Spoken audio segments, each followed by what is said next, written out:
अरब lockdown, अंदरून और बार परवाजें बंद। Tanzania मुकम्मल लॉकडाउन। ब्राजील अपने सबसे खतरनाक बाब में डूब गया। स्पेन ने मार्च 2021 तक हंगामी हालात में तवसी का ऐलान किया है। बर्तानिया ने 1 माह की लॉकडाउन का ऐलान किया। फ्रांस 2 हफ्ते। जर्मनी 4 हफ्तों के लिए मुकम्मल कर्फ्यू। इटली मुकम्मल लॉकडाउन। शेंजन बराबर पूरा यूरोप बंद। ऑस्ट्रेलिया बराबर मुकम्मल लॉकडाउन।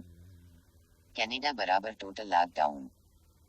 उन ममालिक ने उस बात की तस्दीक की है कि तीसरी लहर पहले से कहीं ज्यादा मुहलक है, लिहाजा हमें बहुत मुहतात रहना चाहिए और तमाम एहतियाती तदाबीर अख्तियार करें। तीसरी लहर से आप हर एक को बचाएं। अगर हम कुछ नहीं होता है कि पॉलिसी पर चलते रहेंगे तो हालात काबू से बाहर हो सकते हैं। तारीख हमें बताती है कि तीसरी लहर पहली के मुकाबले में ज्यादा खतरनाक है, जैसा कि 19 इस तरह से 19 तक स्पेनिश फ्लू के साथ था और लाखों अफराद हलाक हो गए थे।